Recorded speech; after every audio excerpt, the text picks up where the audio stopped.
ඇසනක් වේවා සියලුම මාධ්‍ය සහෝදරවරුන්ට සහ පැමිණෙන සියලුම දෙනාට මම ආයේෂ් ඉන්ද්‍රනාත් රණවක ජාතික ධීවර මහා සම්මේලනයේ හිටපු උපසභාපති ඒකම මම අමාත්‍යාංශීය උපදේශක වශයෙන් කාලයක් වැඩ කරා ලංකා ධීවර වරාය සංස්ථාවේ නියෝජ්‍ය සාමාන්‍ය අධිකාරී වශයෙන් රාජකාරී කළා සීනෝර් සමාගමේ කළමනාකාර අධ්‍යක්ෂක වශයෙන් කාලයක් රාජකාරී කරා.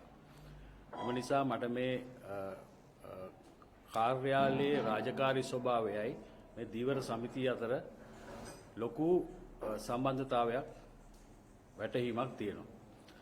ප්‍රධාන වශයෙන් අද මෙතෙන්ට ඔබතුමාලව ආරාධනා කරේ පවතින ධීවර ශාස්ත්‍රයේ මේ අභාවයට යන තත්ත්වය පිළිබඳ දැවෙන ප්‍රශ්න කිහිපයක් ගැන සාකච්ඡා කරන්න. නමුත් අපි පැහැදිලිව ඒ පිළිබඳ කලින් ඔබතුමාලා දැනුවත් කරත් ඊයේ පෙරේද මේ ඇතිවෙච්ච තත්ත්වය මේ ද මෝර්නින් පුවත්පත ප්‍රකාශ කරලා තිබ්බා ලංකාවේ මුහුද ඉන්දියානු ධීවරයන්ට බලපත්‍ර ලබා දීමට කටයුතු කරනවා කියලා. ඒක තමයි ලොකුම ප්‍රශ්නය දැන් අද වෙනකොට අපිට තියෙන එක. නමුත් මේ සුළු හැඳින්වීමක් කරන්න ඕනේ අපේ මේ 43 සේනාංකය සහ මේ ධීවර එකමුතුව පිළිබඳව. 43 සේනාංකය ඇත්තටම ඒ නිදහස් අධ්‍යාපනයෙන් උපත ලැබපු ඒ ආభాෂය ලැබපු දරුවන්ගෙන් සමන්විත නිසා මේ වේදිකාව තැනුවේ මේක දේශපාලන පක්ෂ ભેදයෙන් තොරව නිදහස් මතධාරීන්ට ඒ 43 ඒ විප්ලවයේ නැතිවෙච්ච දැනුම හා දැනුමෙන් පරිපූර්ණ වූ මෙම ධීවර ජනතාව මේ සඳහා එකතු කිරීමේ ක්‍රමවේදයක් ලෙස. එහෙම කියන්නේ මොකද අද ධීවර අමාත්‍යාංශය බැලුවොත් ධීවර අමාත්‍යාංශයේ නිලධාරී පොතපතේ ගිහිල්ලා උපාධිය කළා ඒගොල්ලන්ට වෙනමම අධ්‍යාපන සුසුකම් තියෙනවා. නමුත් ඒ කිසිම කෙනෙකුට මේ ප්‍රායෝගිකව මේ ධීවර සහෝදරවරුන්ගේ අත්දැකීම් නැහැ. ඔය විදියට ගිහිල්ලා තමයි අපේ වියත්මකට ප්‍රශ්නේ උනේ ඒගොල්ලෝ ටයිකෝඩ් දාගෙන ලොකු හෝටල් අරගෙන ඒකේ ලොකුවට ප්‍රදර්ශනය කරාට නමුත් අර යට තියෙන අදහස් උඩට ගත්තේ නැහැ මේ පාර්ශව කරුවන්ගේ කොතෙන්ටද මෙවුවා එන්න ඕනේ කියලා. ඒ අදහස් අරගෙන මේක ක්‍රමානුකූලව කළමනාකරණය කරන්න තමයි මේ ධීවර එකමුතුව අපගේ සම්පූර්ණ සාගර ආර්ථිකයේ එක කොටසක් වශයෙන් තමයි අපි මේක ගත්තේ. ඒ සාගර ආර්ථිකය ගැන කියනකොට මේක පටන් ගන්න නීල ආර්ථිකය කියන සංකල්පයේ යටතේ. නීල ආර්ථිකය එන්නේ 2019 ගන්ට පෝලි කියන බෙල්ජියම් ජාතිකයා මේ නීල ආර්ථිකය එක සාගරයට සම්බන්ධව නෙමෙයි ඉදිරිපත් කරන්නේ. ඔහු මේක ඉදිරිපත් කරන්නේ මේ සාගරය නැතුව ඉනෝවේෂන්ස් ඒ කියන්නේ නවෝත්පාදන 1000ක් කරා රැකියා ලක්ෂ 10ක් 1 මිලියන් ජොබ්ස් හදන්න තමයි මේක ඉදිරිපත් කරන්නේ. නමුත් ක්‍රමානුකූලව ඒක 2015 වෙනකොට UNEP United Nations Environmental Program පරිසර මේ සංවිධානයයි WWF World Wildlife Fund එකයි ක්‍රමානුකූලව මේක ගෙනවා සාගරයට. සාගරයට ගෙනලා 2015 දී මේක එළියට එනවා UNDP එකෙන් තිරසර සංවර්ධන ඉලක්ක අංක 14 Sustainable Development Goal number 14 යටතේ life below water කියන සංකල්පය යටතේ මේක එළියට එනවා මේ නීල ආර්ථිකය. මේ නීල ආර්ථිකයේ 100%ක් නෙමෙයි 150%ක් මේ අපේ රටට ගැලපෙනවා මොකද අපි දිවයිනක් නිසා. නමුත් කවුද මේක කරන්නේ කියන එකයි ප්‍රශ්නේ. ඒ දවස්වල තිබ්බ දේශපාලන ප්‍රශ්න දේශපාලන කුහකත්වයේ උඩ මේක කල් ඇරියා. නමුත් අදටත් මේක කල් ගිහිල්ලා තියෙන්නේ. මේ සම්බන්ධයෙන් කොච්චර පොත්වල තිබ්බත් ඔය කොච්චර මේ ඡන්ද ව්‍යාපාරවල මේක කතා කරත් ප්‍රායෝගිකව මේක වෙන්නේ නැහැ. ඒකින්ද තමයි මේ ධීවර එකමුතුව හැදුවේ නියම අදහස් ප්‍රායෝගිකව අරගෙන මේ ප්‍රතිපත්ති මාලාව සකස් කරන්න. එතකොට මේක සාගර ආර්ථිකයක් තමයි අපි යන්නේ. අපගේ විශ්ලේෂකයෝ ඊටාම මේ කියන්නේ මේ සම්බන්ධයෙන් අපේ ලොකු කමිටුවක් තියෙනවා සාගර ආර්ථිකය සම්බන්ධව. ඒකේ කොටසක් තමයි ධීවර ශාස්ත්‍රය. ඒකේ කොටසක් විතර ඉන්නේ. අපි මේ කොටස් 4කට බෙදලා තියෙනවා. එකක් තමයි extraction of living resources කියන එක. ඒ කියන්නේ ජීව සම්පත් නෙලා ගැනීම. අනිත් එක extraction of non living resources අජීව සම්පත් නෙලා ගැනීම. අනිත් එක තමයි මේ පැසෙන්ජර් ට්‍රාන්ස්පෝර්ට් සහ කොමර්ෂල් ට්‍රේඩින්. අන්තිමටම එන්නේ පරිසර ආරක්ෂණය සහ සමුද්‍රීය ආරක්ෂණය කියන එක. ඉතින් ඒ කොටස් වලින් එකක් තමයි මේ දීවර ශ්‍රේෂ්ඨය. ඒක ඊටාම පොඩි කොටසක්. ඒ පොඩි කොටස වුණාට අපි දිවයිනක් වශයෙන් මේතෙක් අපි පහුගිය අවුරුදු 20 ගත්තොත් එහෙම අපේ සාමාන්‍ය අපි මේ GDP එකට දීලා තියෙන 1.4යි. 1.4යි කියන්නේ ඇත්තටම hina වෙන්න නෙමෙයි දුක් වෙලා අඬන්න ඕන කාරණයක් තමයි මේ 1.4 කියන්නේ.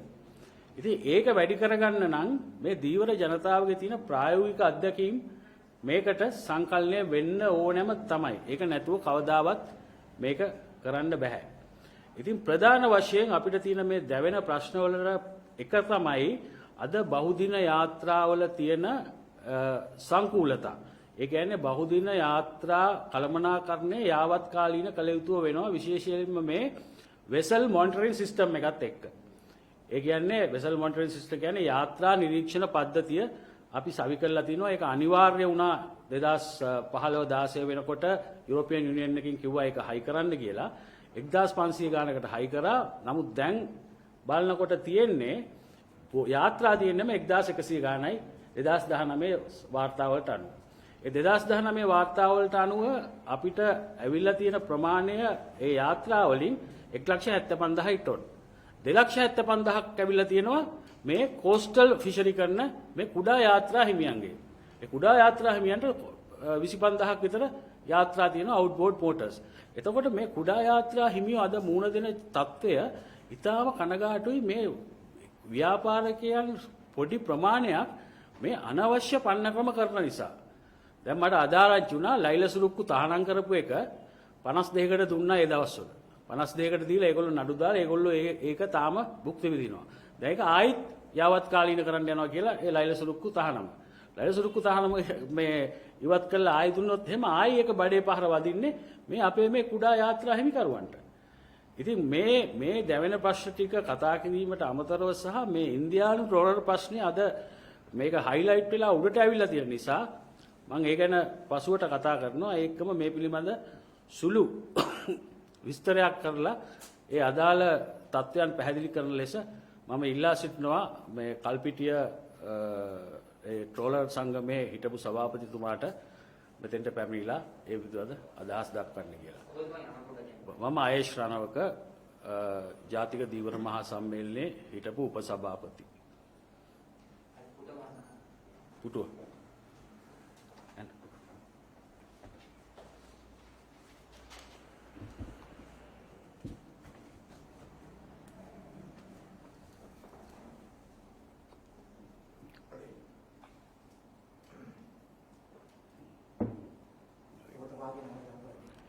මගේ නම කේල්බි ලේටන්. මම කල්පිටියේ සීමා සහිත කල්පිටියේ එක්දින හා බෞද්ධින ට්‍රෝලින් යාත්‍රා හිමියන්ගේ දීවර සම්පකාර සමිතියේ හිටපු සභාපති. මම මෙතන පොඩි ප්‍රකාශනයක් කරන්න ලන්නේ මේ අපි කරන රැකියාව ට්‍රෝලින් රැකියාව. ට්‍රෝලින් රැකියාව වර්ග දෙකක් තියෙනවා. එකක් ඉන්දියන් ට්‍රෝලින් බොටන් ක්‍රමය. ඒගොල්ලෝ කරන්නේ ආත්පසින්ම වෙනස් ක්‍රමයක්. අපි කරන්නේ අපිට ආවේනික ප්‍රදේශයක් දීලා තිනවා නාර ආයතනයෙන්. ඒ ග්‍රවුන්ඩ් එක ඇතුලේ තමයි අපි ට්‍රෝලින් කරන්නේ. ඒක අපි සාමාන්‍යයෙන් භාවිත කළොත් මඩේ ට්‍රෝලින් කියලා. ඒ ට්‍රෝලින් එකෙන් කරන්නේ ඉස්සන් නෙලා ගැනීමයි. අපි ඒ අල්ලන ඉස්සා වෙන ක්‍රමයක් නැහැ කියලා නාර ආයතනය පවසලා තියෙනවා.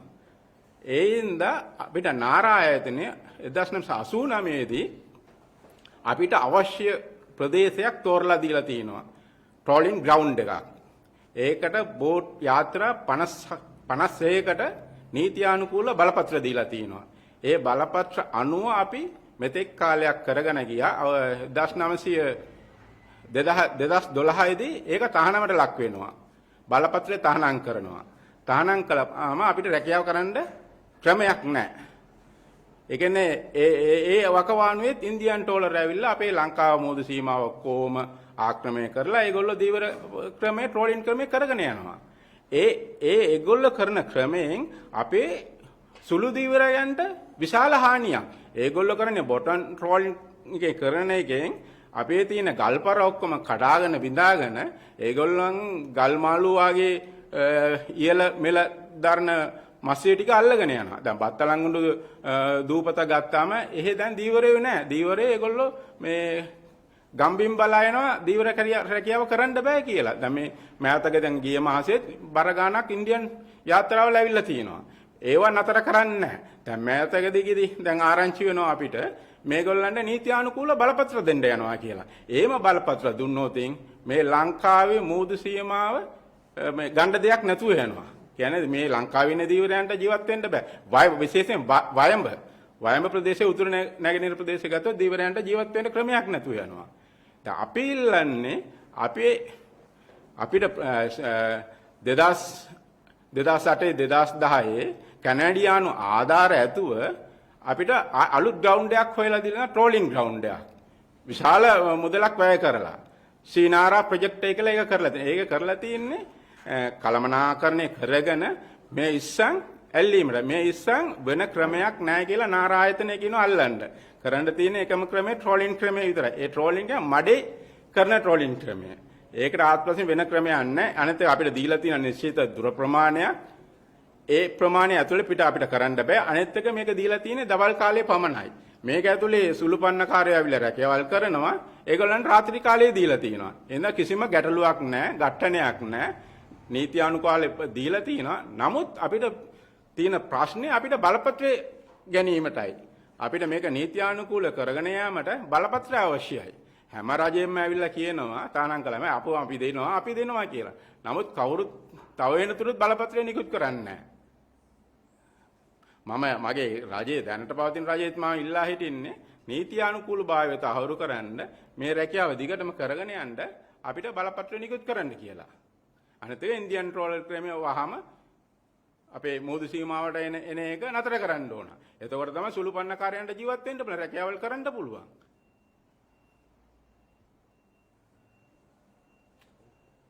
මගේ නැවත වරක් මම ඉල්ලීම කරනවා අපිට මේ යාත්‍රා 50 ගානට බලපත්‍රය ඉතා ඉක්මනින් නිකුත් කරන්න කියලා රජයේ.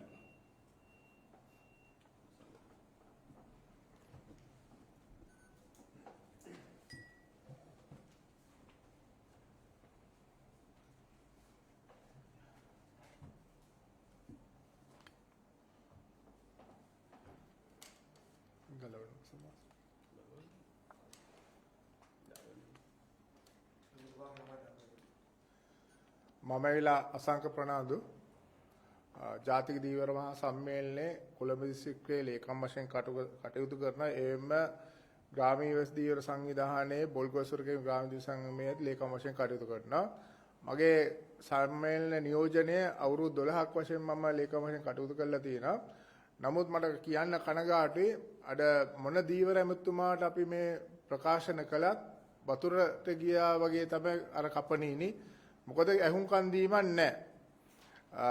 පළවෙනිම මම කතා කරන්න කැමති අපි කොළඹ දිස්ත්‍රික්කයේ ගත්තම ෆෝල් සිටි ව්‍යාපෘතිය ආවා.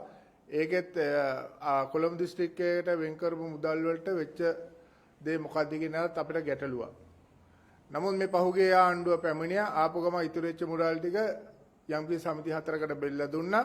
නමුත් පූර්ණ හානිය වුණේ ඒ සමිති හතරට පමණ නෙමෙයි. තවත් සමිති 23කට නොයෙකුත් බලපෑම් ඇති කරලා තියෙනවා. අපි මේ වන්දි මුදල් ගැන කතා කරනව නෙමෙයි. ඒ වගේම අපි දැක්ක පහුගිය කාලේ වැලි ගැහුවා වෙරළ තීරයට. අපි කිව්වා ගහන්න එපා. දීවරයන්ට ලොකු බලපෑමක් ඇති වෙනවා. නමුත් පිළිගත්තේ නැහැ ගැහුවා. ගැහුවේ වැලි ගල් කිස්සර ගියේ වැල්ලවත්තට. නමුත් අපි දැකලා තියෙනවා යම්කිසි වැලිවල ප්‍රවර්ධනතාවයක් වෙරළ තීරයේ ඇති වෙලා තියෙනවා. අපි නෑ කියන්නේ නෑ. නමුත් එයින් දීවරෙන්ට හානිය ගැන කවුරුත් කතා කරන්නේ නැහැ. අද මාදල් ගත්තොත් කොළඹ දිස්ත්‍රික්කේ මාදල් 23ක් තියෙනවා. ඒ මාදල් 23 එමෙන්ම බෝට්ටු 200 ගාන අදටත් වැල්ලේ දුක් විඳිනවා. හේතුව මොකක් නෙමෙයි ඒ ගහපු වැලි වලින් ආපු ගල්පර ඔක්කොම වෙල රැඳිලා තියෙනවා. මැෂින් වලින් ගහපුව වෙල තියෙන ඉස්සරහින් රැඳිලා තියෙනවා. මාදලක් අදින්න බෑ. අද මාදල් ඉරෙනවා. මාදලක් හදන්න ගියාම ලක්ෂ 7ක් 8ක් යනවා. ඒ වල වන්දි මුදලක් නැහැ. ඒ වගේම ඒ ගහපු වැලි නිසා වෙරළ තියෙන බෝට්ටුවක් කියලා එකපාරට ගොඩ බාන්න බෑ. ගැට්ටක් හිතලා තියෙනවා. බෝට්ටුවේ කඳවල් වල ඉවුර කියලා ඒ ඔක්කොම කඩලා යනවා. ඉතින් ඒ හින්දා නමුත් අපි ඇමතුමාට මේ විශේෂ අඟුලාන ප්‍රදේශයේ දීවර ජනතාව විශේෂ මේහා මුල් කර ගහපු ඉඳලා ගිහිල්ලා ඇමතුමා හම්බුලා අපි ගාව ප්‍රකාශන තියෙනවා කියලා දෙනවා. ඔයගොල්ලන්ට මෙච්චර ගාණ මේවා වෙන් කෙරුවා කියලා. නමුත් වෙන් කරුවා නම් ඇයි අද ඒ පුද්ගලයන්ට ඒ මුදල් දෙන්න බැත්තේ? බොරු. මේ දීවරෙන්ව නිහඬ කිරීමේ ප්‍රතිපත්ති තමයි කරන්නේ ඒගොල්ලන්. මේ හදන්නේ දීවරෙන්ව පාට බස්සලා ආයි වෙඩි උණ්ඩුවක තත්ත්වයකට ඇති උදා කරන්න. ඉතින් අපි මම ලේකම් වශයෙන් මම පෑනෙන් තමයි හැමදේශ උත්තර දෙයිලා තියෙන්නේ. අපි ජයගෙන තියෙනවා ඒ ප්‍රශ්නේ වුණත්. නමුත් ඒ වගේම අද තව දෙයක් කරනවා. අද වැසිකිලි පද්ධති තියෙන නගරාසන්නේ ඒ ඔක්කොම මුහුදට හරවලා තියෙනවා. විශේෂයෙන් සොයිසා ෆ්ලැට් එකේ තියෙන වැසිකිලි පද්ධතිය දීවරයන්ගේ යම් යම් නායකයන් හඳුනාගෙන අපි වන්දිනවගෙන කියලා ඉවරලා ඒ වැසිකිලි පද්ධති වලට වන්දිත්‍යම් දීලා දාලා තියෙනවා. නමුත් ඒ ගත්ත මිනිස්සුත් අද දුක් වෙනවා. මොකද දැන් ඒ පිරිපහතු ක්‍රම ඔක්කොම අක්‍රියයි. එම නිසා මොකද දැලක් කලන්න බෑ කොට මඩ සීරා වගේ මේ පද්ධති වල තියෙන ඒවා ඔක්කොම දැල් වල පැටලෙනවා. ඒ වගේම අද කේබල් පද්ධතියක් ඩයලොග් ආයතනයේ හරි මොන ආයතනයක ජාත්‍යන්තර කේබල් පද්ධතිය ගල්කිස්ස හෝටලේ හරහා ගෙනිහිලා තියෙනවා. දීවර සමිති වල යම්කින් නිදහිතවාදීන් අල්ලගෙන මේ පද්ධතිය ක්‍රියා කරවල දාලිවල මුහුදට අද තියෙනවා. ඒකේ වෙන හානිය පූර්ණ වශයෙන් කොළඹ දිස්ත්‍රික්ක දීවරයන්ට බලපානවා. නමුත් ඒව ගැන කතා කරන්නේ නැහැ. මේව අපි දන්නේ නැහැ. අපි මේ පෞද්ගලිකව හොයා ගන්න ඕන. දීවරන්ගේ සම්බන්ධතාවයෙන් තොරව තමයි මේ නිලධාරීන් ක්‍රියා කරන්නේ. ඒ වගේම බොල්ගොඩ ජලාශය ගත්තත් දැන් අද ලොකු ප්‍රශ්න වලට මුහුණ පාලා තියෙනවා. ජලාශය අපි අවුරුදු ගණනාවසල ඇමතිවරුන්ගෙන් ඉල්ලලා තියෙනවා අපේ දීවරේන්ට රැකියාවේ තියෙන ස්වභාවය අනුව ආදායම අඩු වෙලා තියෙන විකල්ප රැකියාව වලට අපිට යන්න කියලා. අපි හඳුන්වලා දීලා තියෙනවා මාළු කොටුකර ඇති කිරීමේ රැකියාව. ඒ කියන්නේ කේජ් කල්චර් කියලා කියන ඉංග්‍රීසියෙන්. නමුත් අද අපි ඒවා ක්‍රියාත්මක කරන්න හදනකොට ක්‍රියාත්මක කළා නැත්නම් ආයතනයෙන් අපිට අවසර දීලා අපි ඒවා ක්‍රියාත්මක කරගෙන අද හොඳ අස්වැන්න කරගෙන ඇවිල්ලා ව්‍යාප්ත කරන්න හදනකොට පරිසර අමාත්‍යාංශයෙන් අපිට ප්‍රශ්න ඇති කරනවා. මේ ව්‍යාපෘති ආරම්භ කිරීමට කරුවා නම් කමන්නේ. ඒකත් ඇයි බොරු. මේක ඇවිල්ලා සංචාරක අංශය මුල් කරගෙන ඉවරලා බොල්ගොඩ ජලාශය දීවර කර්මාන්තය විනාශ කිරීමේ ක්‍රමෝපාය ක්‍රමයකට මේ යන්නේ. ඒගොල්ලන් කියන මේ වලට භාවිතා කරන දැල් ප්ලාස්ටික් නැතුව අර මාළුන්ට එළන දැල් භාවය. නමුත් මං අහන්නේ මෙම නිලධාරීන් දැනුමක් ඇතුවද කතා කරන්නේ. මොකද මාළුන්ට එළන දැලක් පුටි එකක් එළුවොතින් අර මාළු පැටව කියලා හිර වෙනවා කියලා දන්නේ නැද්ද? නමුත් අපි කවදාවත් ඒ කොටු සඳහා භාවිතා කරන ගඟට මුදා හරින්නේ නැහැ කඩලා. ඉතින් ඒවයි ගැටලු දෙනවා. කිසිම දැනුමක් නැහැ. මේගොල්ලන්ට ඕන අනිවාර්යයෙන්ම මේ පොල්ගොඩ ජලාශයත් විනාශ කිරීම මේක. ඒක කඩලාන ශාක ඉතිවීමේ වැඩසටහනක් ගියා. මුට්ටෝ ප්‍රාදේශීය ඒකාන්ත කාර්යාලය දැනුවත්ත. මං අහන්නේ මුදලින් ඉඳපු කඩලාන ප්‍රමාණය මොකද්ද? මං කිව්වා මේකේ ප්‍රදේශ මායිම් ලකුණක රක්ෂිතය නම් කළ මේක මේ ව්‍යාප්තිය ආරම්භ කරා. ඒව නෙමෙයි. මෙතනත් ඇල මුදල් ලොකු ගසාගෑමක් කියලා මම බය නැතුව කියනවා. ඒ වගේම මේ කඩලා මොනාහරි ව්‍යාපෘතියක් කරනකොට දීවර ප්‍රජාව ඒ වගේම ඊට සම්බන්ධ පුද්ගලයන් සම්බන්ධ කරගෙන වැඩ කරන්න මේ නිලධාරීන් කවදාකවත් කැමති නැහැ. හේතුව මොකද? ඒගොල්ලන්ගේ අර මහත්මයා කිව්වාගේ අපේ අයිස් මහත්මයා කිව්වාගේ ඒගොල්ලන්ගේ මේ උපාධිය පොතේ දැනුමයි තමයි ලොකු. නෝ පොඩි මිනිහෙක් ආශ්‍රයක ගෙනලාගෙන වැඩ කරන්න කැමති. ඒගොල්ලන්ගේ මතයට ගරු කරන අයට විතරයි ඉඩ තියෙන්නේ. එහෙම නෙමෙයි. මේ ඇඟිලි පහ කරම ඇඟිලි පහ මෝන වෙනවා. අපි පහ මේ ගත්තම ඇඟිලි පහ මේ එක තැනක එක්කහුව වෙනවා. මේක තමයි අපි ක්‍රියාත්මක කළ යුත්තේ. මේගොල්ලන් හදන්නේ මේ තමන්ට කැමති කට්ටිය පමණක් ගෙන්නගෙන ඉවෙලා තමන්ට ඕන මතේ ක්‍රියාත්මක කළේලා වැඩසටහන් ක්‍රියාද. එහෙම කරුවොත් කවදාකවත් අපිට ගොඩේ එම නැහැ. ඒ වගේම දැන් ජලාශයක් ගත්තොත් යම්කිසි මුදලක් තියෙන පුද්ගලයෙක් ගත්තොත් ඒ පුද්ගලයෙක් ජලාශයක් අයිනේ ගත්තොත් ඉරන් කෑල්ල ගහන්න බලන්නේ හෝටලයක්. ඉතින් ඕක අවසර ඇතුවද ගහන්නේ බොල්ගොඩ ජලාශය ඒවානේ හෝටල් කීපයක් දැන් බිහි වෙගෙන තියෙනවා. ඉස්සර අපි යොත් ක්ලබ් එක කියලා තියෙනවා ඉදිබැද්දට වෙන්න ප්‍රදේශයේ ඒක බෝටු ක්ලබ් එක බෝටු ක්ලබ් ආයතනයක් තියෙනවා. දැන් ඒ වගේ තියෙනවා විශාල ප්‍රමාණයක් මුහුද ගඟ අයිනේ දාලා. යන් අහනේ බෝට දෙක් යාත්‍රා වලින් පරිසර හානි වෙනවා. ඒ වගේම දීවරේ ලොකු බලපෑම් ඇති වෙනවා. ඒව ගැන සොයා බලන්නේ නැද්ද කමිටුව? කොහොමද මේ වලට අවසර දුන්නේ? ඒව ගැන උමනාවකුත් නැහැ නිලධාරීන්ට. ඉතින් මේ සල්ලි වලටයි දේශපාලන යටත්ද මං අහන්නේ. මේ දේවල් ඔක්කොම කරුවේ මේ රජයේ යටතේ කියන එකත් මම කියන්න කැමති. පහුවර යම් සීමා පැමුණුවා. නමුත් මං ගරු කරන මහින්ද අමරවීර ඇමතුමාට එතුමාට ලොකු අපි බලපෑමක් කෙරුවා. මෙහෙම යාත්‍රා දෙකක් අඩි 23කට වැඩි යාත්‍රා දෙකක් ගඟට දාන්න ලෑස්ති කරලා තියෙනවා කියලා. එතුමා ඒ වෙලෙත් ක්‍රියා කෙරුවා. කරලා ඉවරලා ඒ නිලධාරීන් ක්‍රියා කරුවේ නැහැ. කර අන්තිමට මොකද උනේ? මාධ්‍ය හරහා මං හිතන්නේ දෙරණ මාධ්‍ය හරහා ඒකේ වෙන හිරු එක සමායනේ හිරුවේ මාධ්‍ය හරහා ඒක වෙන අපචාර ක්‍රියා වෙවුනම ඒ නෞකා දෙක වගේ ලොකු විශාල යාත්‍රා දෙක නවත්තන්න හැදුවේ. ඉතින් මං අහන්නේ දෙයක් වෙන්න ඉස්සෙල්ලා දීවරේ පෙන්නනකොට මේ දීවර අම්පන්න වලට මේ රාත්‍රී කාලේ මේ වෙනවා මෙහෙම මේවා මේ වෙනවා කියලා කියනකොට ඇයි ඒව ගැන විමර්ශනය කරන්නේ නැද්ද නවත්තන්නේ නැතුව? දීවර ප්‍රතිපත්තියක් නැහැ. තියෙන ප්‍රතිපත්තිය පොතට සීමා වෙලා නීති පද්ධතියක් තියෙනවා. ඒව බලන්න කවුරු නිලධාරීන් නැහැ. ඒව ක්‍රියාකාරන්නේ නැහැ. ඉතින් මම කරුණාකරලා ඉල්ලා සිටිනවා මේ දීවර අමාත්‍යාංශයනොත් ඒ වගේම අදාළ ආයතනත් මම හිතා දේශපාලන නායකත්වයෙන් ඉල්ලා සිටිනවා මේ ගැන සොයා බලලා වහාම දීවරේන්ට සුදුසු වන ආකාර පරිසරයක් ගොඩනගා ගන්නා ලෙසත් ඒ වගේම ලංකාව පුරාගතව දැන් අද සංචාරකාංශයට මුල් තැන දීගෙන වැඩ කරගෙන යනවා. ඒකෙන් ලොකු විනාශයක් වෙනවා. ඒක විදේශ ප්‍රතිපත්ති අයඳගෙන තියෙනවා. එම නිසාත් ලොකු විනාශයක් ඇති වෙනවා. දේශීය කර්මාන්ත දේශීය දීවරයට මුල් තැන දෙලා වැඩ කරන කියලා ඒ වගේම බලන්න අද දීවරෙක් ගත්තොත් වයස් සීමා ගත්තොත් අවුරුදු 25ට අඩු දීවරෙන් කී දෙනාද ඉන්නේ? අලුතෙන් දීවරෙන් කී දෙනාද මේ දීවර වෘත්තියට එන්නේ? අද දීවර අමාත්‍යාංශයෙන් වැඩපිළිවෙලක් තියෙනවද? එම දීවර වෘත්තියට බඳවා ගන්න හරි කරන ක්‍රමවේදයකට නැහැ. මොකද ඒ කියන්නේ දීවර අමාත්‍යාංශයක් ඉදිරියට අවශ්‍ය වෙන්නේ නැහැ. ඉදිරියේදී මම හිතන්නේ දීවරින්ට ටෙන්ඩර් ක්‍රමයට මේ මහ ලොකු බෝට්ටු පොඩි බෝට්ටු කුඩා බෝට්ටු හැමකට පිට රටින් අයතුම්පත් ඉල්ලලා තමයි ගන්න වෙන්නේ. ඉතින් මේ හින්දා ප්‍රතිපත්ති හදන්න. අලෙවි මධ්‍යස්ථාන නැහැ. ඒවත් දැන් වැසීගෙන යනවා. ඉතින් ඒ හින්දා කරුණා කළා මේකට දැඩි ක්‍රියාමාර්ග ගන්න ලෙස මම කාර්මික ඉල්ලා සිටිනවා.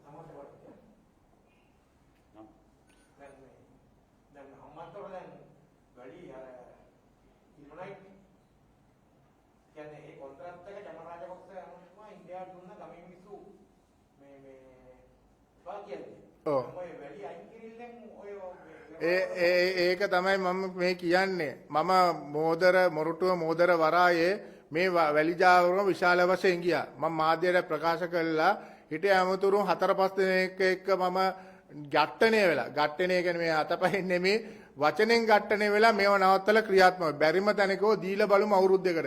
දීලා බැලුවත් මිනිස්සුත් මැරණේ වරායේ. ඒකෙන් මොකක්ද උනේ? ඒ අවට තියෙන භූමියේ ගොඩබිම තිබ්බ වැල් ටික ඔක්කොම ඇදලා ගියා. මම මාධ්‍යයේ වැදගත් ප්‍රකාශයක් කරන්න කැමතියි. මේ වැලි ගොව්වන්ටයි ගල් කකුළුවන්ටයි මේ ජාවාරම් කරගන්න දියෝදි මුහුදු තීර ඉතුරු වෙන්නේ නැහැ. හැමදාම මුහුද මැදින් වැලි ගොඩට ගෙනලා දාලා ජාවාරම් කරව රජ කරන්න පුරුදු වෙයි. මේ කරන දේ මේ පාවෙන වැලි නිදියක් තියෙනවා. ඒ වැලි නිදිය උතුරු කරේ හුලං වලට ගිහලා දකුණු කරේ කොහේ හරි වංගුව මේ ලොකු බොක්ක කියලා රැඳෙනවා. දකුණු කරේ හුලං වලට උතුරු කරේ තියෙන ලොකු බොක්කක් ආශ්‍රිත තැනකට ගිහලා රැඳෙනවා. එහෙම තමයි ගොඩවීම ඇති වෙන්නේ.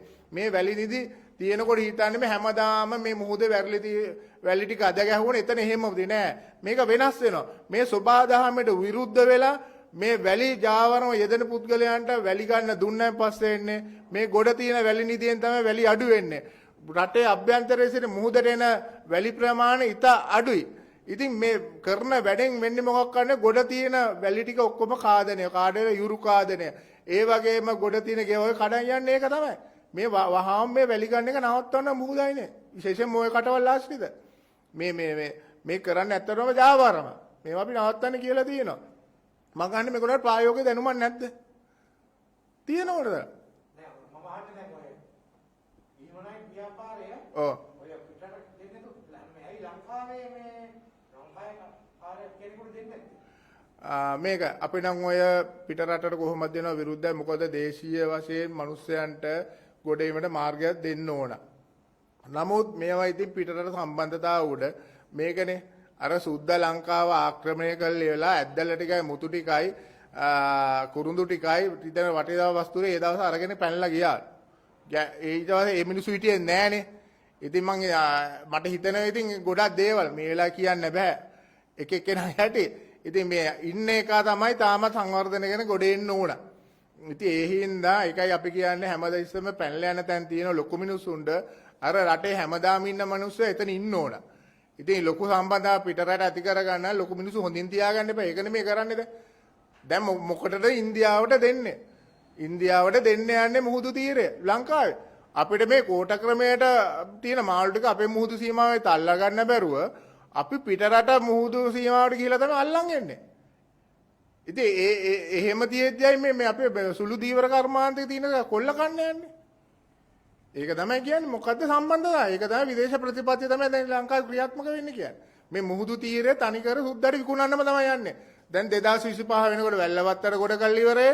ඊය තල්පිටියට වෙනකන් ගොඩ කරනවා වාද්දුවේ තල්පිටිය පාලම ගාවට. ඊට පස්සේ මේවා මොකටද කරන්නේ? මේවා ඉතින් තීරේ කාට හරි හෝටල් කරන්නේ බදුද 99 පද්දකේ අපි ඉඳිද්දන්නේ නැහැ. ඊට අනිත් එක මේ විදේශිකයන් ලංකාවට පැමිණෙන්නේ මේ සබහාදහමේ බැහැ දකින්න. මේ මිනිස්සු ඕන තරම් ඔය සංවර්ධන මුහුදු තීරවල් දැකලා තියෙන පිට රටවල් වල.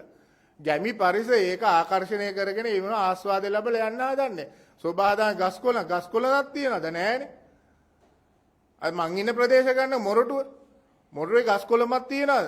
මං ඉන්න කාර්ය අක්කරේ දෙකේ ඉඩම් තියෙන මං ඉන්න ඉඩම තමයි දැන් ටික ලොකුට තින්නේ. ඒ කොස් ගහන්නේ. නමුත් ඔක්කොම කපන් එනවා. තියෙන තැනත් කපලි වෙලා පිටිනුත් කපන් වෙලා කාන්තාර කරනවා. ඉතින් AC තමයි හයි කරගන්න වෙන්නේ. හෙට අනිත් දෙන ගස්කොළ උනේ. ඒ වගේ තමයි මේ තියෙන මුහුද විනාශ කරලා දැම්මෙන් පස්සේ අපිට ඉතින් යන්න තැනකුත් නැති වෙන විකල්ප රැකයා කරන්න නැහැ. රට අභ්‍යන්තරයත් විනාශ කරනවා. කඩලවාන ශාක ඔක්කොම කපන බෝ. ඔයගලන් එන්නේ. හරියට මේ ජනමාධ්‍යෙට මම මේ කරන්නේ පැමිණිල්ලක් හා සමාන දෙයක්. මේ බොරුද කියන බල නිරීක්ෂණය කරන්නේ අපිට දවසක් අපි පෙන්නන්නම් මේ කරන දේවල්. අපි ගාව මේ දත්ත සහිත කිව් ප්‍රකාශන සහිත අපි ගාව දේවල් තියෙනවා. අපි පෙන්නන්නේ මේ බොරුද ඇත්තද කියලා පොඩ නිරීක්ෂණය කරන්න. ඒ වගේම මේ ඊයේ පෙරේදා යම්කිසි තීන්ත ආයතනයකින් ගඟට තීන්ත මුසු වුණා. අපි කියමු බටය පුපුරලා කියලා හරි. now පොඩි මණියකින් දෙයක් වුණාන ගන්න ක්‍රියාමාර්ගය මොකද්ද? මේ කොරළැල්ල ප්‍රදේශයේ තියෙන තීන්ත ආයතන ගන්න ක්‍රියාමාර්ගය මොකද්ද? කුණු කෑල්ලක් දැම්ම රුපියල් 5000යි. ගංගායින ඉඩමකින් අත්තක් කපලා දැම්මොත් රුපියල් 5000යි දඩේ. එහෙම කාපු අය ඉන්නවා. දුන් ටිකක් නැගොත් ඒ රුපියල් 5000යි ගංගායින පුච්චලා. හරි කොහේ හරි. ඉතින් එහෙම කරපු ආයතන ගත්ත ක්‍රියාමාර්ගය මොකද්ද? අද කියනවා ඊට පස්සේ අපි නිරීක්ෂණය කරන්න අපි බලෙන්මයි ගිහිල්ලා ඒ ආයතන සම්බන්ධ වෙලා කෙරුවා. කරනවා අපිට දැනගන්න ලැබුණා මේ වතුර මෙහෙම දෙයක් හරි උණයි කියමුකෝ. පිරිපහදු කරන වතුර ආයි එක්කව කරනවා ගඟට. නමුත් අද වෙනතුරු ඒ යුරෝප ප්‍රදේශයේ අද එන්නකොලම් බලන්න. යුරෝප ප්‍රදේශයේ මාළුවෙක් නැහැ. කිලෝමීටරයක් මේ පැත්තටයි ඒ ආයතනේ මේ පැත්තට බලන්නේ. ඒ පිරිපහදු කරපු වතුරක මාළු ජීවත් වෙන්නේ නැත්තේ. පරීක්ෂණය කරන ආයතනය ආපුවෙන් පස්සෙත් අපි කිව්වා මේ බලන්නකෝ එයාගෙන pH එකේ තියෙන 8.7 මේ හොඳ තත්ත්වයක තියෙනවා. එහෙනම් කුණු වතුරෙත් ඒක තියෙන මොකද මේ මීටරේ? මං කිව්වා ඔයිට වඩා දීවර වෙන අපගේ තියෙන හොඳ මීටරයක්. ඔතනින් වතුර ටිකක් අරගෙන ඉවලා පණ පිටින් මාළුවෙක් දාන්න. කොච්චරලා මේ මාළුවා ඉන්නවද? ඒ වගේම ඔතනින් වතුර ටිකක් අරගෙන ඉවලා දාන්න මාළුවේ. කොච්චරලා මේ මාළු ජීවත් වෙනවද කියලා. ඉතින් මේ මිනිස්සු එහෙම කිව්වෙන් පස්සේ එයාට කට උත්තර නැහැ. මොකද ඒ ආයතනත් වැඩ කරන්නේ යම්කිසි නිලධාරි බලපෑම මොකක් හරි හේතුවක් උඩ. ඉතින් මේ ආයතන පිටුවට එක ආයතන තිබ්බට වැඩක් නැහැ. මේකොල්ලන්ල දේශපාලන යටද නැත්තම් වෙන දෙයකට සල්ලි වලට යටද අපි දන්නේ නැහැ. මේක ඔබතුමාලා තමයි තියෙන්නේ. ඔබතුමාලාගේ කුස්සෝ ඉන්නවා කියනවා. තව නොයෙකුත් දේවල් දින රතු එළිය කියලා තියෙනවා. ඇවිල්ලා බලන්න. ඔබතුමාලාට තමයි මේකට උත්තරේ දීලා උත්තරේ නිතරම දුහල කරන්න පුළුවන්.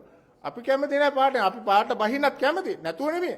නමුත් අපි බලන්න මිනිස්සු කුතුහල නොකර ඉවරලා මේ ප්‍රශ්න විසඳ ගන්න. ඒ හින්දා තමයි මම අද මාධ්‍ය සාකච්ඡාවට සහභාගී වුණේ. ඒ වගේම මට හරිම කනගාටුයි අමාත්‍යාංශ ගැන කෙලිම කියන්න මම කිව්වා කියලා. අපි ලියුමක් ඉදිරිපත් කරුවොත් අපිට ලියුමට ප්‍රති උත්තරය තියෙන ලියුම් නැහැ.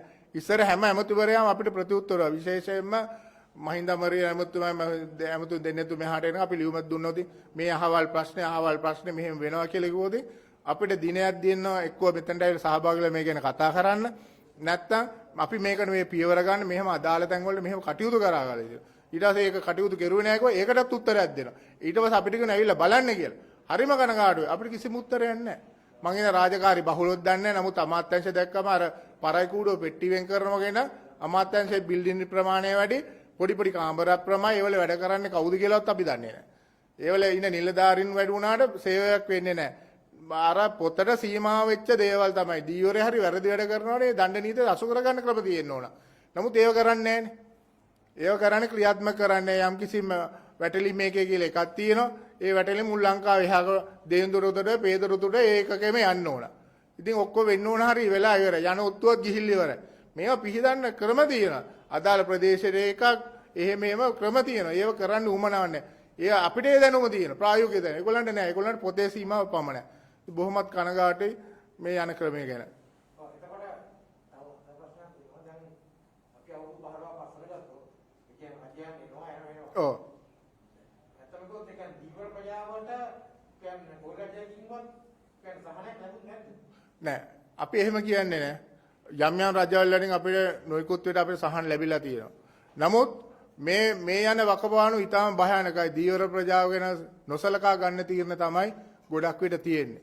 බය නැතුව ඇත්ත සැටියෙන් කියන අපිට උපකරණ සාධක දෙනවා. අපිට ඇහුම් කන්දේ දෙන්නේ නැහැ.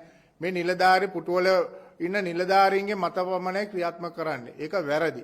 ඒ හින්දා තමයි කියන්නේ මේ සුළු දීවරේනොත් මේ දීවර කර්ම එදෙන පුදු එක්කහුව වෙලා තමන්ට හිතවාදී අය නෙමෙයි.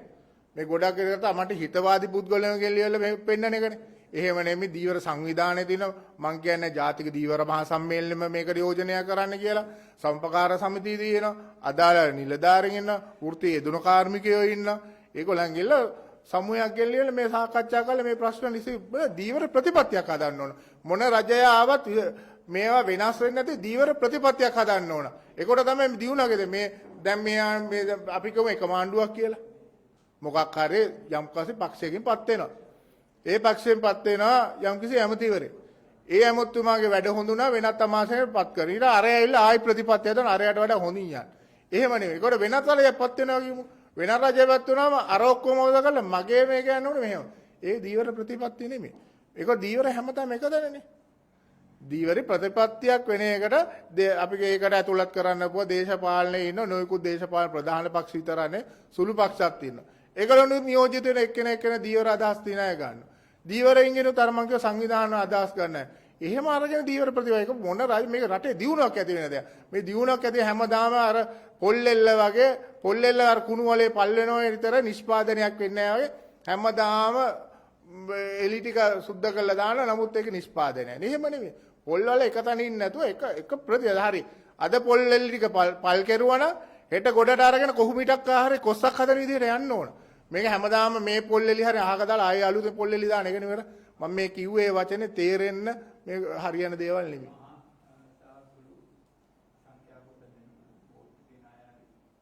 ඔව්. මුළු ලංකාවේමද? බහුදින 4485යි. ඔව්. අවුට්බෝඩ් බෝටර්ස් සහිත මේ කුඩා යාත්‍රා 24000යි. ඔව්. ඔක්කොම ඔය මේ ට්‍රැඩිෂනල් non mechanized ඔක්කොම එකතු කරාම 49000ක් බෝට්ටු තියෙනවා. ඔක්කොම. එන්නද? හරි. මේ තව ප්‍රශ්න තියෙනවා. දැන් වියත්නාම් ගැන කතා කරන්නේ. වියත්නාම්ගේ ඒ කියන්නේ අපි වියත්නාම්ගේ ඉන්න නිලධාරීන් ගේන ප්‍රතිපත්ති මේ අපිය වලින්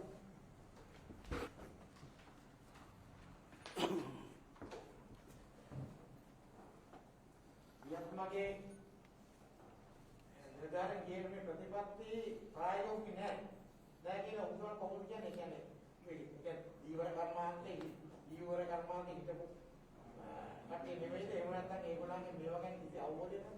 අවබෝධයක් නැහැ කියලා දීවර කර්මාන්තයෙන් මම කියන්නම්කෝ. ඕගොල්ලෝ බලන්න සෞභාග්‍ය දැක්ම පොත අරගෙන ඒකේ තියෙනවා ඔළුවිල් වරාය සංවර්ධනය කිරීම කියලා. ඒ පොතේම ලියලා තියෙනවා. ඔළුවිල් වරාය කොහොමද සංවර්ධනය කරන්න කියලා අදටත් ඒගොල්ලෝ කියන්නේත් නැහැ. කවුරුත් ඇවිල්ලත් නැහැ. විදේශ ආයෝජනයකුත් නැහැ. මමත් බලන් ඉන්නවා ඔළුවිල් වරාය කොහොමද සංවර්ධනය කරන්න කියලා බලන්න. මොකද ඔළුවිල් වරාය කියන්නේ වැරදි තැනක වැරදි විදියට මේ නිර්මාණය කරපු වරායක්.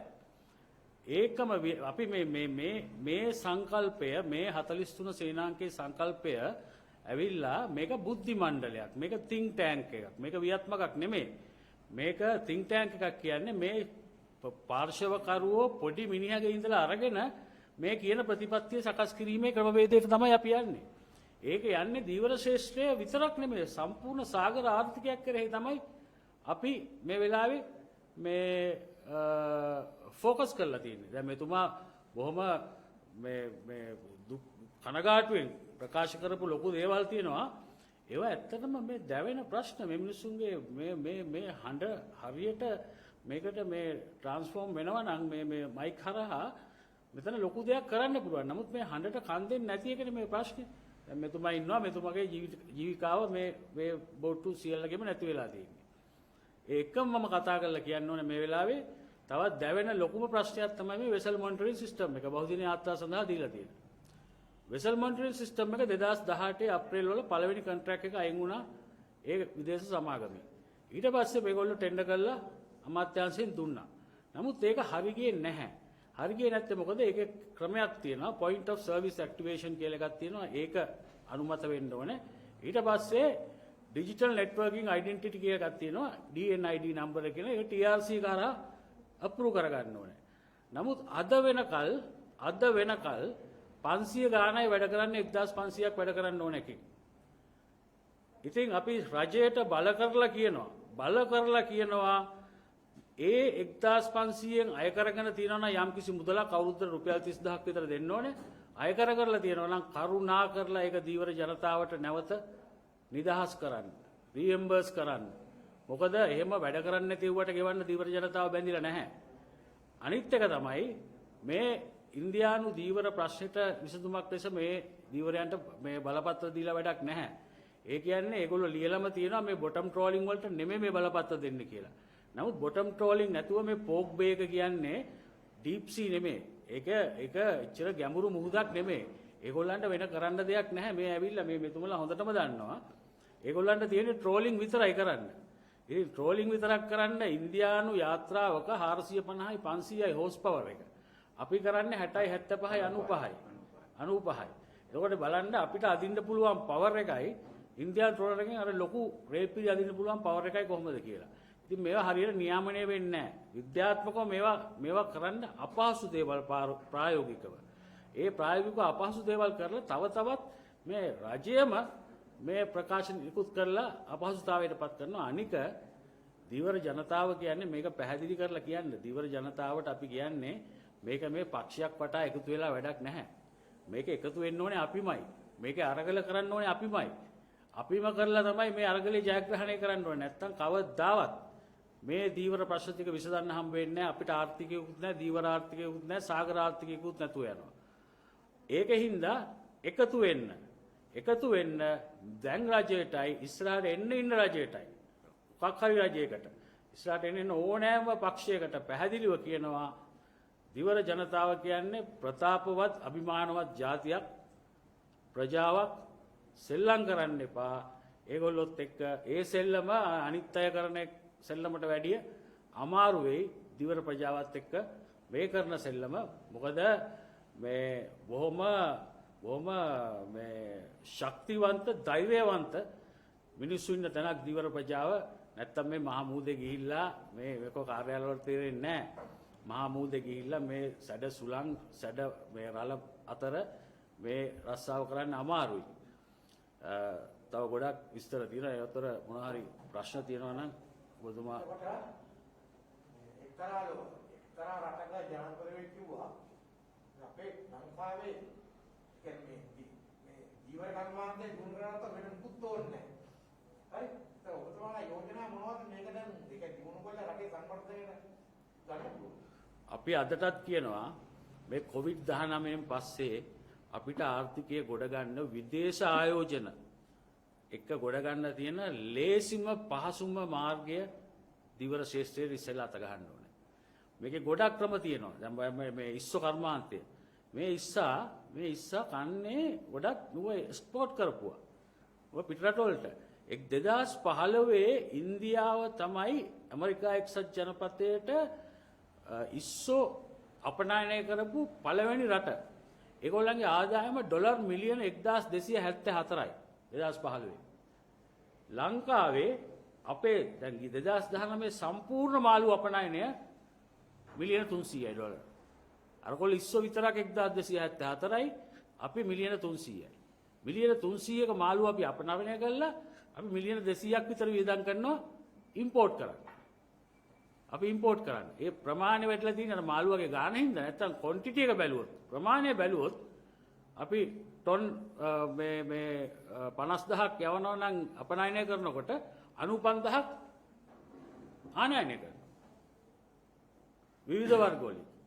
ඉතින් මේවා තමයි මේ ප්‍රශ්න මේක ඇත්තටම මේ ප්‍රජා මූලික කළමනාකරණ ක්‍රමවේදයක් අපි හඳුන්වලා දුන්නොත් කමියුනිටි බේස් මැනේජ්මන්ට් එකක් මේගොල්ලොත් මේ කළමනාකරණයට සම්බන්ධ වෙලා මොකද ඉස්සරහට මේ තනියම බෝට්ටුවක් ගිහිල්ලා මාළු අල්ලගෙන එහෙම ක්‍රමවේදයක් නැහැ මේ මෙතුමා ගෝ වගේ කෝටා සිස්ටම් එකක් ආවොත් ඒ කෝටා එක තමයි අපිට මේ ප්‍රමාණය හැටියට ලැබෙන්නේ. ඒකෝට ඒ කෝටා එක අපි කොහොමද බෙදන්නේ කියන ඊළඟ ප්‍රශ්නයක් වෙනවා. එතකොට ගොඩාක් මේ සංකීර්ණ ක්‍රියාවලියකට අපිට යොමු වෙන්න වෙනවා ඒ කෝටා එක පිළිබඳව. නම් ඒ ගැන හිතලවත් නැහැ තාම. ඒ ගැන හිතන්නෙත් නැහැ. අනික මේ කුඩා යාත්‍රා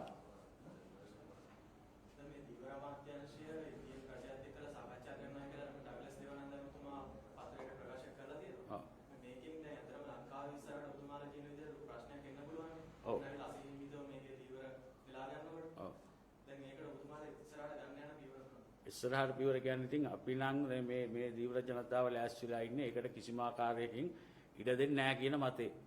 කිසිම ආකාරයකින් මේ මුද විකුණන්න ඉඩ දෙන්නේ නැහැ. ඒකට තමයි අපි ක්‍රියා කරන්නේ. මොකද ඉන්දියානු රජයට නෙමෙයි මොන රජයටත්. ඉන්දියානු රජයට ඕක වික්කොත් ඊට පස්සේ චීන රජය ගියයි අපිටත් මේ හරිය මාළු අල්ලන්න ඕනේ. මේ හරිය අපිට සොයිල් ටෙස්ටිං වලට යන්න ඕනේ. එහෙම තමයි මේක ඇති වෙන්නේ.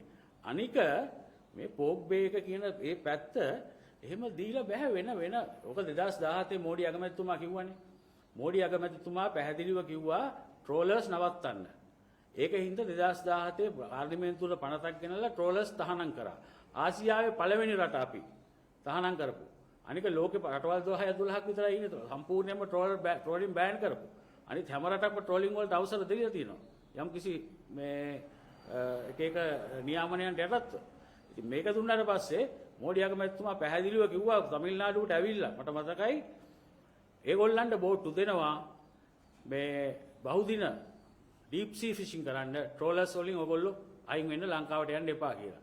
නමුත් එතන ලොකු ව්‍යාපාරයක් තියෙන්නේ. ඒක ලේසි නෑ ඒක කඩන්න. ඒකේ ප්‍රතිඵල තමයි මේ අපිට ප්‍රෙෂරයිස් වෙලා එන්නේ. මොකද බිලියනර්ස්ලා ඒක අයිතිකාරයෝ ඉන්නේ.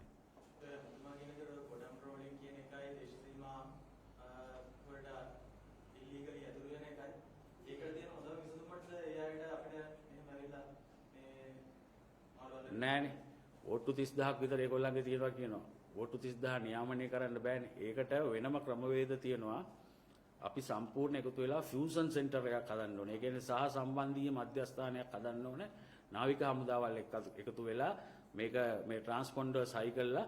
ඉතින් ඒවා ලොකු මුදල් වැය වෙන සංකීර්ණ ක්‍රියාවලිය. ඒ ක්‍රියාවලියත් එක්ක මොනවා හරි නියාමනයක් තියෙනවා නම් ඒක වෙනම කතාවක්. නමුත් ඒ කිසි දෙයක් නැතුව බලපත්‍රයක් දුන්නාට පස්සේ අනික ඔය මිනිස්සුන්ට මාළුවල් මේ ලොන් ලයින් කරන්නද මෙහෙ එන්නේ මේ ඒගොල්ලෝ ඉන්නේ ට්‍රෝලින් වල. ට්‍රෝලින් වල. බලපත්‍රය අරගෙන ඉන්නේ ට්‍රෝලින් වලට. තානම් පන්න ක්‍රමයක් තමයි ඒක. ඒක තානම් කියම එසේ මෙසේ තානම් පන්න ක්‍රමයක් නෑ. අපේ තියෙන ගල්පර ඔක්කොම කඩලා බින්දලා දාගෙන තමයි ඒක දැනටත් යන්නේ. දැනටත් යන්නේ ගල්පර ඔක්කොම කඩාගෙන විදාගෙන. දැන් ඒගොල්ලෝ ලයිසන් එකක් දුන්නා කියන්නේ ආයෙත් ලංකාවේ කිසිම මත්ස්‍ය සම්පතක් ඉතුරු වෙන්නේ නෑ. ඒගොල්ලෝ දැන් 30000කට වැඩි යාත්‍රා තියෙනවා. අය පොඩි පහේ යාත්‍රා නෙමෙයි. අඩි 40 45 යාත්‍රාවල්. ඒකේ ක්‍රූ ඇවිල්ලා 5-6 දෙනෙක්. අනිත් එක වින් සිස්ටම් එකට ඒවා ඔක්කොම යන්නේ. අපේ ක්‍රමයේ ඔක්කොම අතින් මේ අල්ලන ක්‍රමයයි. ඒගොල්ලන්ගේම නෙමෙයි. ඇදගෙන යන ගම වින්ච් එකෙන් net එක ගන්නවා. කේබල් සිස්ටම් එක ඒගොල්ලන්ගේ තියෙන්නේ. ඒගොල්ලන්ගේ ආත්පසින් වෙනස්. ඉතින් ඒ වලට ඉර දුන්නොත් අපේ මේ ලංකාවේ මේ දීවරය කිසිම කෙනෙකුට එන්න ඉන්න પરම්පරාවටත් මේක ඉතුරු වෙන්නේ නැහැ. ඒ තත්ත්වයක් උදා වෙලා තියෙන්නේ දැන්. අනිත් එක ඒගොල්ලෝ පෙයා ට්‍රෝලින් කියලා එකක් තියෙනවා. ඒ පෙයා ට්‍රෝලින් කියන්නේ එක කොරවල තව බෝට්ටු දීලා තව කොරවල තව බෝට්ටු දීලා බෝට්ටු දෙකෙන්ම අදිනවා. එක net එක බෝට්ටු දෙකෙන් අදිනවා. ඒකේ ප්‍රමාණයයි ඒ පවර් එකයි විශාල ප්‍රදේශයක්. අනික අපේ පොඩි මිනිහෙකුට දැලක් දාන්න බෑ. දැල් ඔක්කොම ඕනෙවට කපනවා. ඕන කලින් කපලා යනවා දැල් ටික. අනික අපේ ලංකාවේ මූදු සීමාවට 1 nautical mile වෙනකල් එනවනේ. ඉතින් මොකද්ද අපි ස්වෛරීත්වය කියලා ලොකුවට මේ ආඩම්බරයෙන් මෙහෙ ගෑ ගැහුවට මොකද්ද ස්වෛරීත්වය අපිට තියෙන මේ එන මේ 1 nautical mile වෙනකල් අපේ ගොඩබිමට එනකොට ඉන්දියානු යාත්‍රාව. එහෙම එන්න බෑනේ. ඒ කියන්නේ ඔයාගේ වත්තට මං ඇවිල්ලා නිකන් ජම්බු ටික කඩන් යනවා වගේ වැඩක්. ඔයා බලන් ඉන්න ඕනේ. දැන් ඒ කියනවා මේක ඉඩ දෙන්න මේ සාකච්ඡා කරගෙන යනවා කියලා ඉන්දියානු ජාතිත් එක්ක. දැන් ඔබතුමාලත් එක්ක දීවරින් එක්කලා කිසිම සාකච්ඡාවක් නෑ කිසිම සම්බන්ධතාවයක් නෑ සාකච්ඡාවක් නෑ දන්නේත් නෑ. ඒගොල්ලෝ හැමතිස්සෙම තනි මතයට වැඩ කරන්නේ. දීවර ප්‍රජාව දන්නේ නැහැ ඒ වෘත්තියේ යෙදෙන්නේ නැහැ ඒගොල්ලෝ. කරන්නේ මේ අහක යන කට්ටිය මේ මොකක්ද ආගේ අස්සේ දාගෙන කෑව කායව තමයි. ඉතින් අපිට ඒගොල්ලන් කන එක වෙනම දෙයක්. අපිටත් කන්න වෙනවනේ ඒක. ඒක දීවර ප්‍රජාව සම්බන්ධ කරගෙන හැම තීරණයක්ම ගන්න කෙනෙකුට ප්‍රශ්න ඉවරයිනේ.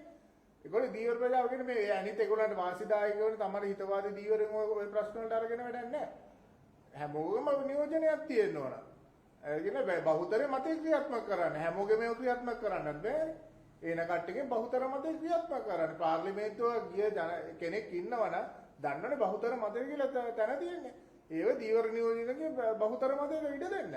මේ පොතේ පදේ උපාධියක් ගත්ත පළියට මේ දේවල් ක්‍රියාත්මක රට විනාශ කරන්න දෙන්න බෑ. එහෙම ඉතින් ඔයිට වඩා දේවල් වලට මූණ දාන්න වෙනවා. මං හිතන්නේ විශේෂයෙන්ම මීගම ප්‍රජාව බේරුවල ප්‍රජාව මේකට එරුව වැඩ කරන අනිවාර්යෙන්ම. ඒක නවත්තන්න බෑ. මම හිතන්නේ ඡන්දෙට හැමදේම හිතන මේ ඇමුත්තුවරු ආපුවම දකුණු ඇමුත්තුවරයෙක් ආපුවම හිතන මගේ දකුණේ ඉන්න ඔක්කොම දීවර මගේ එහාට කරන දේවල්. ඒකට මීගම පැත්තට කම්පාදිස්සේ දීවර ඇමතියෙක්පත් වුණොත් එහාට කරනවා. එක්කම දීවර මං කියන දේ අහන් ඉදි. ඒකට උතුරටපත් වුණාම දැන් එහාට කරනවා. ඒගොල්ලන් කැමතියි කියලා. එහෙම හරියන්නේ නැහැ. යම් කිසි තැනක දීවර එක්කහුව වෙන තැනක් නේ එක්කහුව වෙන තැන තමයි මේ රජයට බල කරන තැන මොන ආණ්ඩුවාව. ඒක ප්‍රේසම් වෙන්නේ කියලා මම කරුණක් ඉල්ලා සිටිනවා. දැන් මේ දීවර ප්‍රජාවත් එක්කලා සාකච්ඡාවක් නැතුව මේ වගේ කිසිමකට යන්න හදන ඉන්දියානු බලපෑමකට වෙන්න බෑ. අනිවාර්යයෙන්ම මේව රාජ්‍යතාන්ත්‍රිකව කතා වෙන වැඩ. ඔය ඉන්දියන් සහ සම්බන්ධතා ටෝක්ස් බයිලටරල් ටෝක්ස් කියලා එකක් තියෙනවා. ඒක හරියට කරා නම් මේවට විසඳුම් හොයාගන්න පුළුවන්. ඉතින් මම ඔයාලට තව එකක් කියලා මේක සාකච්ඡාව දැන් කාල වේලාව හරි. ඉතින් එකක් කියන්නම් මහා බ්‍රිතාන්‍ය බ්‍රෙක්සිට් එක තිබ්බනේ. බ්‍රෙක්සිට් එක යුරෝපයෙන් අයින් වෙනකොට ඒගොල්ලන්ට තිබ්බ ලොකුම ප්‍රශ්නයක් තමයි ෆිෂරි රයිට්ස් ගැන තීරණයක් ගන්න එක. ඒක අදටත් ඒගොල්ලෝ 100% ඒ ෆිෂරි රයිට්ස් වලට ඒ තීරණය අරන් නැහැ. ඒ අරගන්න ඒගොල්ලෝ ඒ තරම් සංකීර්ණ ප්‍රශ්නයක් ඒක. ඒ ෆිෂරි රයිට්ස් කියන එක. ඒ වගේ අපි මේක අපේ මුදලට කාටවත් ලයිසන් දීලා ඔව් අපේ අනාගත පරම්පරාව අපිට සාප කරන තත්යකටපත් කරගන්න බෑ. ඒකින්ද මේ දැනට අපි මේ දැවෙන ප්‍රශ්න ටික අපි VMS එක ගැන කතා කළා.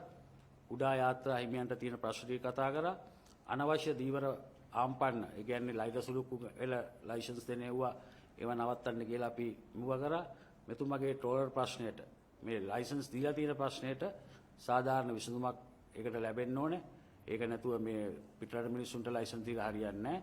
ඒ හින්දා මේ පැමිණි සිටි ඔබ සියලුම දෙනාට සියලුම මාධ්‍ය සහෝදරවරුන්ට අපගේ දීවර එකමුතුව වෙනුවෙන් අවංක ආදර ස්තුතිය පිරිනම්මින් සියලු ප්‍රජාවට දීවර ප්‍රජාව සහ පාර්ශවකරුවන්ට කියනවා ඔබතුමාලගේ ප්‍රශ්න තියෙනවා නම් අප වෙත ලියලවන්න අපි නිරන්තරයෙන්ම ඔබතුමාලත් එක්ක ඒ ප්‍රශ්න ඔබතුමාලා ළඟට ඇවිල්ලා සාකච්ඡා කරලා මේ ප්‍රතිපත්ති මාලාවට ඇතුල් කරන්න සූදානම් සිටිනවා කියලා නැවත වරක් ස්තුතිවන්ත වෙමින් මම නවතිනවා. Thank you.